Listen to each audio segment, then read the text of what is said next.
Hi, everyone. Today we have Brianna McLean here and myself, Sarah Juliet, your host.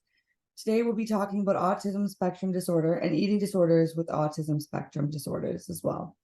And then it's also stereotypes too. So Brianna is a budding public relations professional specializing in nonprofit work, pop culture, and social media. She's a Bachelor of Arts from the University of Alberta in Women's and Gender Studies and a diploma in public relations from McCune University. In her spare time, she enjoys spending time with her loved ones and developing new recipes. So, welcome, Brianna. Hi. Hi. Thank you for being here today. I'm looking forward to discussing these different topics with you. Yeah, absolutely. I'm excited to be here. So, I guess let's get right into it. So, autism spectrum disorder and stereotypes. What was it that you wanted to discuss about those? The main thing, as someone who is on the autism spectrum, I'm definitely someone who has many hyperfixations, and one of those happened to be how autism is presented both in fictional media and non-fictional media, and basically how there is this very stereotypical idea of what autism is and who autism is and how it presents. And unfortunately, they're just very, very wrong and very narrow-minded. And for so many people who watch it, it's kind of hard to identify yourself in it. If you are already either diagnosed or self-diagnosed, it's difficult to find yourself in traditional media, or even if you haven't been diagnosed yet. I'm not going to be watching The Good Doctor and being able to see myself in that portrayal. Right. Yeah, it's just the typical North American presentation of autism right now is white cisgendered man, savant tendencies. Like I mentioned, you've got The Good Doctor, you've got your Rain Man, and then on the complete opposite end, you've got your What's Eating Gildered Grapes. And basically, it's if you're not a male savant, you're a male problem on your family. And it's very limiting, and it's very just incorrect. Okay. Yeah. I can see that. I somewhat know what you're saying. So I want to get a little bit deeper into this. So are you saying that there's a specific, I guess, look or like what people look for people who are artistic rather than having more of a broad spectrum, I guess like looking glass at it? Yeah, that's really the issue. Is it's still, I mean, we just revived the DSM, I want to say in 2015, 16. So it's still relatively new. And that was the update where it became autism spectrum disorder. Because before that there was um it was a lot more broad, not saying that the current diagnosis isn't quite broad, but it very much fed into this very restricted perception of autism, which stemmed from a lot of people. It's prior to the current DSM, Asperger's syndrome was a very prominent diagnosis for people who were on the one end of the autistic spectrum, and it was almost the preferred diagnosis because it was almost the, trying to think of a good word. It was Hans Asperger's, who was the pediatrician who the condition was named after. Those people who were diagnosed with Asperger's were considered to be on the favorable end of autism. They could be taught social integration, and they were recognized for having the special abilities. And Asperger's, who was a Nazi eugenicist scientist, it's like they're okay with those, we can work with, and anything other than that are basically disposable. And it's part of the reason why it stopped being a diagnosis, because of the Nazi origins and the fact that people realized it isn't Asperger's or autism, or it isn't this or that. It's a spectrum. It's not this linear, either or thing, Mhm. because no two portrayals of autism are going to look exactly the same. It's why, unfortunately, diagnosis continues to be tricky to this day. Okay. And unfortunately, this idea of what Asperger's was is still very much the prominent portrayal in North American culture, especially in fictional culture, movies, TV, etc. It's still that very, it's typically always men, and they're typically always savants, which I can't say I've met very many in real life who follow that exact model, because it is such a broad condition, and it impacts how people interact with the world and how they're able to kind of work with communications and socials and your interest and all that. Mhm. So the fact that there is this very limiting portrayal in pop culture nowadays, it's just unfortunate, because so many people, like, everyone watches movies, everyone watches TV, so for a lot of people, this is the first time they're being introduced to autism, and it's a very narrow-minded and restrictive portrayal that we're getting. And it's starting to kind of sort of get better, because more and more people are calling it out, but it's still very much the dominant ideal. Okay. So if you were to pick, uh, I guess an ideal way to look at the autism spectrum, what would be like your way that you would put it? The way that I've tended to explain to people is, people seem to think of it a lot as like a light switch, like on or off. It's like, have autism, don't have autism, nothing in the middle. And the Mhm. reality of it more is more of the twisty light, where it's like you can adjust how bright or how dark it is. It's a pie chart, not a line graph. There's no either or. If you're on the autism spectrum disorder, you've got your own pie graph of your own symptoms and your own everything's that make you autistic, but it is what makes you original. Because I mean, I'm I'm on the spectrum, but my sister is also on the spectrum, and we are completely different in how we present, and yet it doesn't make either of our diagnoses less valid. And Mhm. same goes for my two brothers, who are also on the spectrum. And all four of us, if you put us in the room, some of us might appear more stereotypically autistic, but ultimately, if you didn't know, you wouldn't assume that all four of us were, just because we all do present so differently. Okay. Interesting. So so somebody was listening to this and has been always thinking that maybe they are on the spectrum. What do you think the biggest indicators would be for them to acknowledge that they are and then possibly go get a diagnosis? Well, I always say to research and to leave the fictional portrayals behind. Like, it's a good starting point if you see it and you're like, hey, this is something that I feel relates to me and something that I can almost see in myself, then use that as the jumping off point, and 100% go do your research. Stay away from Autism Speaks, but get your research anywhere else. And from there, the thing with diagnosis, especially in Canada, is it is so incredibly difficult to get a professional diagnosis right now. Like, the wait lists are years long, and even if you get in, because the diagnosis is still something that's, because it is so broad, they're still working on getting a diagnosis process completely down. Because I mean, right now, the majority of diagnosis process and tests are very much based on men with autism and young boys with autism.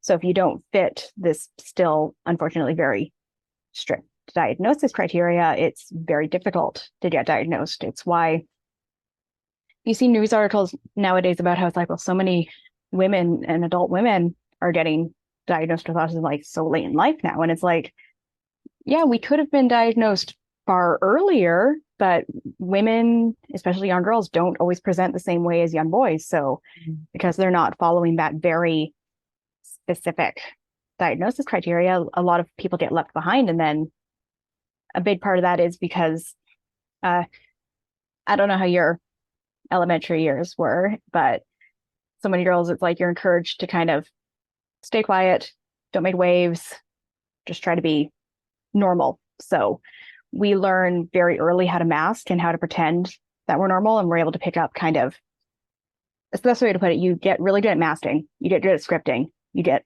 good at knowing what to say and how to act in order to appear normal so that you aren't getting any sort of negative attention. But unfortunately, we all get so good at it, then when we get into the diagnosis process, a lot of the times, a lot of stuff is overlooked. Okay. So it's why with autism nowadays, it's very much a movement that self-diagnosis can be as entirely valid as professional diagnosis, just because in Canada, it's free to go and get a diagnosis. But again, the wait list is years long. Like my youngest brother has been on the list since he was 6, I believe, and he just turned 13. So it's a very difficult time to get in. And then when you go down to the States without the free healthcare, like you have to pay for your diagnosis, and a lot of people just can't afford it. So it's very difficult to get the professional diagnosis. And then plus, you have to consider, unfortunately, what a professional diagnosis on your bill of health essentially could potentially do for you in the future. Like, because unfortunately, that is something that could impact potential jobs if you want to move to certain countries, because there's certain countries where if you're autistic, it's considered a pre-existing condition, and it makes it very difficult for you to get citizenship if you're trying to move countries. So you unfortunately have to think about what a professional diagnosis that's completely listed would do for you. So I know myself personally, and so many people, it's like we've gotten diagnoses from doctors, but we've basically been told, like, okay, you have it. Do you want it listed anywhere? Because it could open the door for so many resources for you, but then also it's going to be on your record for the rest of your life. And if that could impact, like I said, it could impact jobs, it could impact moving, it could impact all these things. So unfortunately, it's still a very much a process that needs to get. It's something that even though we're fixing it now, it's still something that we still have quite a ways to go. Interesting. Yeah, I would have never expected that having a diagnosis like that could impact jobs as well as moving, which I'm actually rather surprised that your healthcare records would be exposed to jobs or to other countries. Yeah, it depends on your diagnosis. I know because I have a friend in healthcare who had just finished her nursing degree, and she was getting her diagnosis at the same time, and her doctor did tell her, like, if it's like recorded, like, and it comes up later on in life, that could affect job prospects. Especially that's how I found out about I don't want to explicitly name the countries, but there's a few countries where, yeah, it's pre-existing condition, and if you try and immigrate, move over there, they will basically put you on hold until they decide whether or not you're going to be considered a burden on their healthcare. Well, I mean, you're welcome to say which countries, because I'm interested now. New Zealand is one where it's considered a pre-existing condition. Yeah. And I want to say Australia as well, but I'm not 100% on that. So don't quote me. I just know New Zealand was, because I was quite surprised, because you always think it's still quite a liberal country, but I'm very surprised as well, to be honest with you. Yeah, that's actually pretty crazy. I would have thought somewhere in the Middle East. Because, for example, there's so much around I guess, how can I put it? Things such as, I don't know, being gay. So just like simple things like that, where like, say you're not allowed to be there because you are gay, or lesbian, whichever you're looking at that as. So yeah, it's something that that's the main thing, is like, you want to go somewhere and you wouldn't, like, for the people who were lucky enough to get diagnosed early on, like if years later you say get a job in New Zealand and you're moving to New Zealand, it's a big deal. Like the absolute shock that would hit you when during your immigration process, it's like, actually, we have to look into this to basically make sure you're not going to take advantage of our healthcare and become a burden on the healthcare, which is such a shock, because, like, I guess it goes back to that stereotype of any sort of autism outside of TV Asperger's, where it's like, well, you're a burden on your family. And it's like, no, not so much. Like Yeah. there's a reason there's resources. So is it true that with women, so I mean, as what you've been saying, women display autism differently than men, right? Typically, And yeah. I'd overheard, I correct me if I'm wrong, but there was something where it's like if you have like ADHD, OCD, bipolar, and like a few other ones, it's actually considered autism. I could be wrong. Uh, it's more so that autism has a lot of comorbids. It has a lot of things that if you have autism, that it's very likely you're going to have something else. Okay. So a lot of people who have autism also have ADD or ADHD, can confirm. A lot of people also have OCD. Like there's a lot of things, like friends and I who are all like within the ASD circle, we would say it's like it's all the neurospices. It's all the things that are going on in your head. It's Right. because neurodivergent is just a very broad term for all those things. And yeah, Mhm. a lot of them are comorbids of themselves. Like if you got one, it's very likely you're going to have another. Okay. Interesting. Okay. Yeah. So eating disorders that apply for people who are autistic, what is that all about? Well, eating disorders are a very prominent comorbid.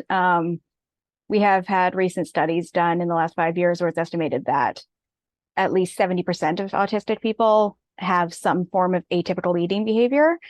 And then I believe they said up to 30% have just full on eating disorders. It's just something that unfortunately goes very hand in hand. And it's something that we're thankfully starting to look more and more into. Okay. Yeah. I wonder as to why. Maybe it's because our minds are so distracted Well, a by so lot of many it, things. like, there's a lot of different reasons. Like, um, one of the things with ASD is that we're very driven by sensory issues. Like, you can be very, very sensitive to a lot of things, and one of those things could be food,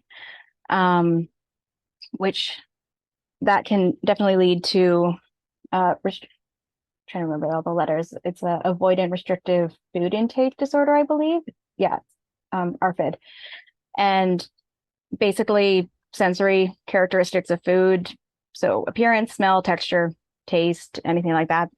Something about that could click in your brain and it's like, no, I cannot eat that, like at all. And that could definitely it can be pushed too far and you have really no control over it. I mean, I always tell people I'm a mostly vegetarian, not by choice, because it's not that I'm like anti-meat or it's a health thing. The texture of meat, no, just nope. Gross to me, can't do it. Like, do not put that near me, can't do it. And then like I know people who would probably rather die than have like scrambled eggs or something. So when you've got so many of those, you don't really realize, and it restricts your eating so much, and that can definitely be a jumping off point. And then you have instances of like interception where you have a difficult time kind of feeling and interpreting your body's signals. Okay. So that definitely connects with disordered eating behavior because, I mean, you might not recognize your body's cues that you're hungry and you just don't eat, or you eat and don't realize that you're full and you just keep pushing it because you can't. The body and mind are just kind of at a disconnect when it comes to your body signals, and it could be entirely based on your mood or something that happened during the day. Like it's very, Mhm. very temperamental. Or I know in some cases I've had where I'm in such a hyper focused tunnel of whatever I'm fixating on at the moment that it's like I'm just going to go and focus on that all day and just casually forget to eat because it did not fit into my plan of hyper focus. And yeah, so those are two main ones. Another big one is that it ties into the hyperfixations and like special interests, because a lot of autistic people, when they find their hyperfixations, it's like, hey, that's all that's going to be on my mind. There's that quote about like, I'm going to make this my personality for the foreseeable future.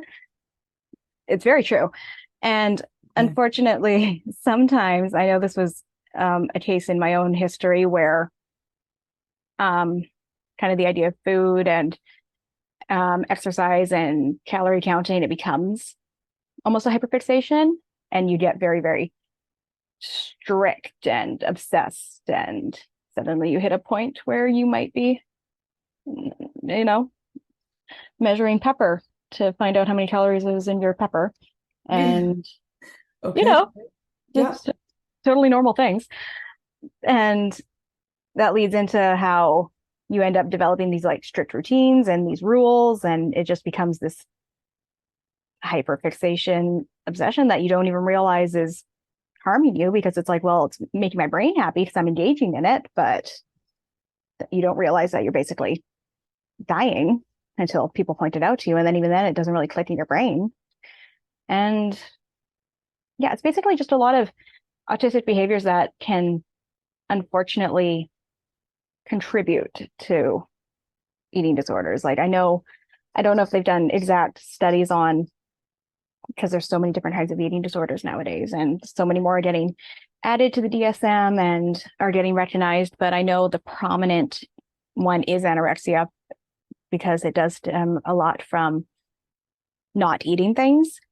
Mm. And when you do have sensory issues with food, like it acts as that perfect starting off base, but it's like, well, I'm not eating these things anyway. Orthorexia is a new one that's becoming very prominent with autistic people as well, What which is it I, called? orthorexia, it's a new one. They have, or it's not a new one, but they've like finally given a name to it. And it's, I know they're looking into having it added to the next update of the DSM, because unfortunately they didn't have a name for it when they updated it back in 20, I keep saying 2015, but it might have been earlier. It might have been like 2013. But that's, you basically become fixated, not so much on not eating or anything like that. You become fixed on basically clean eating, and like what you're putting on your body needs to be of like highest quality. And it's very, orthorexia can very much be a comorbid of anorexia, where it's like, even when you're recovering from anorexia, it's like, okay, I'm eating food now, but it needs to be good food and very strict. And it's still restrictive eating that can be harmful for you, because Hmm.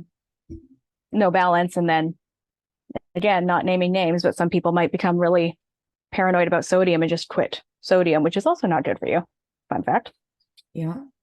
Yeah. But yeah, it's something that more and more studies are being done on, which is wonderful, because I mean, for years it was just kind of seen as, oh, it's one more mental thing that you've got on your plate. And it's like, no, actually there is some backup here.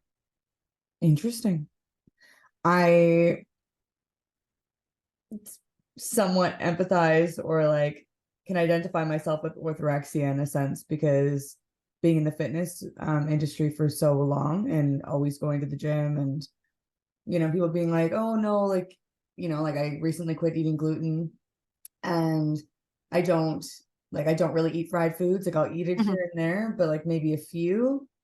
Yeah. But so Well, it's that's like there's a difference, I think, between, I think that's why this one's it's why it's still tricky to fully diagnose, because I mean, you should want to eat foods that are going to benefit your body and your mind, and that are like traditionally like quote unquote good for you. yeah, It's that very thin line of when you take it too far and it actually starts doing harm. damage. Yeah, it's the Yeah. same with exercise, which is another one, is that exercise addiction can get very dangerous for you very, very quickly. Mhm. And it's something that a lot of people who already have either very severely restricted eating habits or full-on eating disorders, like it's another thing that happens often, is you get fixated on exercise and it becomes this very strict routine of like, well, I did say 100 push-ups and yesterday, so I need to do 100 push-ups today. I can't do less, and possibly can't do more depending on the person. Or some person is like, well, I did 100 yesterday, so I need to do 110 today. Like you become so fixated on this schedule, and it this schedule, this routine, and it's just it's rigid. That's what it is. It's rigid, and it's not it's difficult to break out of that. Mhm. Yeah. You got to wonder like what is healthy versus what is too far, Mhm. you know? Too far is when you full on overextend your knee, but you keep running for about a week and a half after that. You just throw a knee brace on. It's like, no, you're fine. You need to run every day, you know, Yeah. not, it happens. And then you have a screwed up knee for the rest of your life. Yeah. Well, I guess it just depends on the person because some Hmm. people would say that that's I don't know, showing consistency and showing drive, right? Yeah. So it It's can like, either be, you know, yeah, showing drive and that type of like, I'm not going to quit because I have these goals that I'm doing for myself, or it could be legitimately detrimental where, you know, there's no line put in place. yeah. Interesting. Like you said, it's a fine line. It's a very fine line. That's why it's so tricky with orthorexia and exercise addiction to basically because not only is it a fine line, it's a very sheer line. Mm, And a lot of the times when people they don't even realize they've crossed that line, and so many people around them don't realize they've crossed that line until you hit a point where there are actual health issues being brought up. yeah. Yeah. Okay. Well, yeah. Thank you so much for speaking about autism, the spectrum disorder, and then also the eating disorders that comes with ASD as well. I think this is a very eye-opening conversation. I No, definitely wasn't aware of a lot of the things that you did discuss today. well, thank you for having me. It's like I said, it's definitely a hyperfixation of mine. So anytime I have the chance to ramble on about it, You, well, yeah. Once again, thank you so much, and yeah, Brianna. I hope you have a great day. I hope everybody else listening to periodic conversations has a wonderful day as well. thank you so much. Okay. Hey, take care. Bye.